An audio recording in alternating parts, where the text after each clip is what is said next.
My Lord, we now come to the third oral question. Lord Faulkner of Worcester. My Lords, I beg leave to ask the question in my name on the order paper and remind the House of my railway interests as declared on the register. The Minister, Baroness Veer of Norbiton. My Lords, the Government welcomes this report and agrees that further electrification is required to decarbonise the railway, alongside the deployment of hydrogen and battery trains on some lines.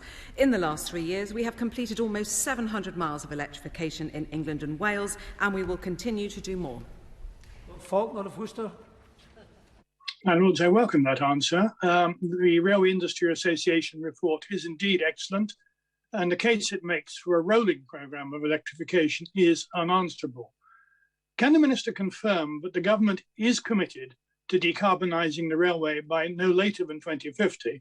And if so, does it accept that the most effective and beneficial way to deliver it is a steady, stable stream of electrification of between 400 and 500 kilometres each year? Will she and her ministerial colleagues in the DfT do their utmost to resist the Treasury's efforts again to kick this into the long grass and water it all down by putting it off into the spending review? The Government's plans for decarbonising all forms of transport will be set out in the Transport Decarbonisation Plan, which will be published shortly.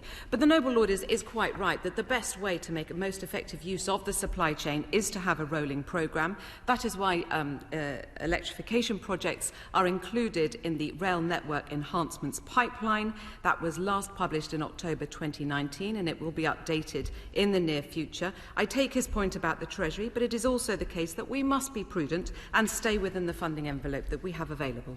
Lord Snape. The Minister will be familiar with the East-West railway line connecting our two main varsity towns. She should also be familiar with the fact that there is the design as a fully electrified line, since when government decisions have said government decisions have changed that to a non-electrified line with electrical specification left for the future, and the line being built by a private sector company. Are we really going to decarbonise our transport system by adopting this temporary and, with the view of many of us, expensive alternative, rather than going ahead with building the line as it was originally designed? I'd like to reassure the Noble Lord that it is our aim to deliver a net zero carbon railway. East-West Rail is a very important part of the Oxcam arc and its development, which will support housing and jobs. Any decision to grant development consent for the project will need to demonstrate that it would not have a material impact on the ability of the government to meet its carbon reduction targets. But EWR Co, which is the company responsible for it, continues to examine decarbonisation options, including full electrification along the whole route, as well as various options for partial electrification using battery or electric hybrid rolling stock and other sustainable rolling stock options. Baroness Jones of Millscombe. There's nothing really new in this review because, of course, electrification has always been a cleaner option. And as I never tire of saying so, the Green Party has been saying this for 30 or 40 years. So why hasn't the government taken this as a matter of urgency and doing it much faster? I'd like to take this opportunity to remind the House that the Green Party is against HS2, a position which I remain a little confused by. But the Noble Lady is quite right that now is the opportunity to put our shoulder to the wheel and to electrify our railways as quickly as we can. That is why we will be setting out a rolling programme in the forthcoming RNEP.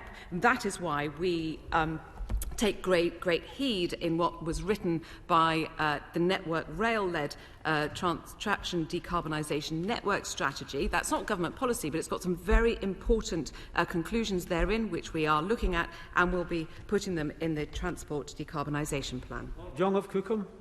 My Lords, the report mentioned by the Noble Lord Faulkner makes a compelling case for accelerating the electrification programme so we can hit our carbon commitments, but it says very little about the industry's capacity to deliver, which historically has been disappointing. So can my noble friend ensure that if the recommendations are accepted, we have the technical skills and know-how to deliver on budget and on time, and that any reorganisation of Network Rail won't impede progress?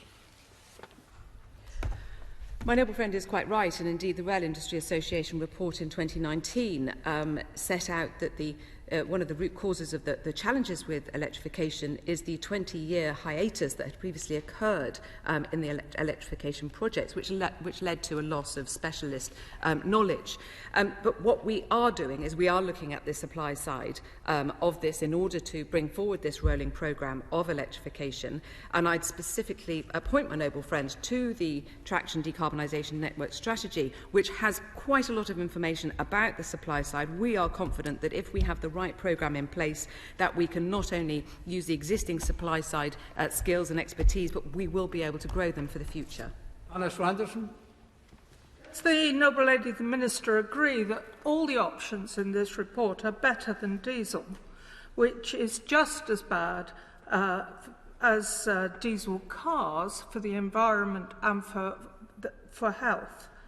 Can she therefore explain why the government have fixed 2030 to phase out all diesel cars while they are still promoting hybrid trains, which are, of course, simply diesel trains for large parts of their journey?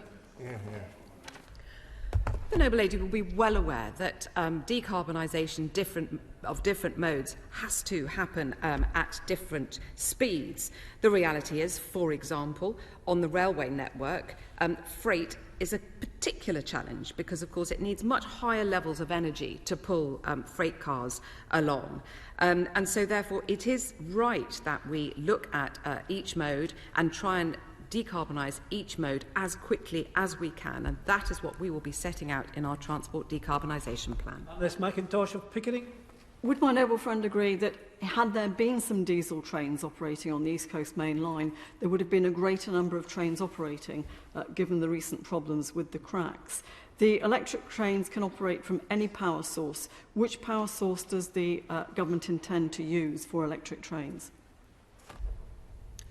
I'm not entirely sure I fully understand that question. I mean, the electric trains will be using the power sources available. Decarbonisation of the power network is, of course, very important, and a huge amount of work has already been done in terms of decarbonising power generation. And therefore, when we combine not only decarbonising power generation, but also the transport system as a whole, we will reach our target of net zero by 2050. Singh of Wimbledon. Why Electrification rightly claims that electricity is the cleanest and most efficient power source for the UK railways. But electricity itself must be cleanly produced. It cannot be stored and requires the use of energy to convert it to other potential energy. There are other linked components to the use and distribution of power. Would the noble lady, the Minister, agree that tackling each of these in parallel is essential in meeting the target of net zero emissions by 2050? I would agree, and I would refer the noble lord to the answer to my question to my noble friend just now. But I would also like to point out it's not just about electricity and electrification. There is a huge potential for hydrogen within the mix, and the government is very clear that we should be investing in various new technologies. Now, indeed, we have invested up to £3 million on various alternatives to straightforward rail electrification. And on hydrogen, for example, we've invested £750,000 in Hydroflex, which is the UK's first hydrogen-powered train. These trains may be particularly useful for freight in the future. Rosser. Yes, in the light of the government's commitment to decarbonisation, when will the Great Western Main Line into Bristol Temple Meads and from Cardiff to Swansea and Didcot to Oxford now be electrified? And what will be the additional costs of now doing so at a later date, arising from the earlier decision to defer electrification of these key parts of the Great Western Main Line?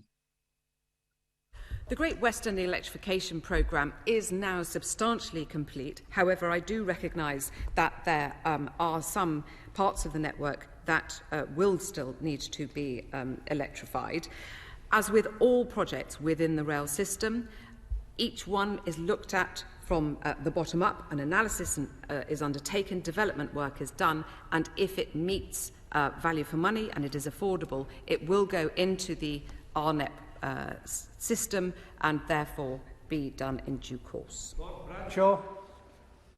When the Minister's colleague, Chris Heaton-Harris, met the all-party rail group, he was presented with a package costing less than £100 million, which would enable 2 million train miles a year to be hauled by existing electric locomotives instead of diesel, the equivalent of decarbonising 80 to 100 HGV miles a year. Has any progress been made with this, please? I know that my honourable friend in the other place would be very grateful for the Noble Lord's suggestions about some of these quick wins, these sort of fairly small, low-cost infill electrification schemes that he refers to. We will, of course, look at these schemes and they would be developed through the RNEP process. My Lords, all supplementary questions have been asked and we now move to the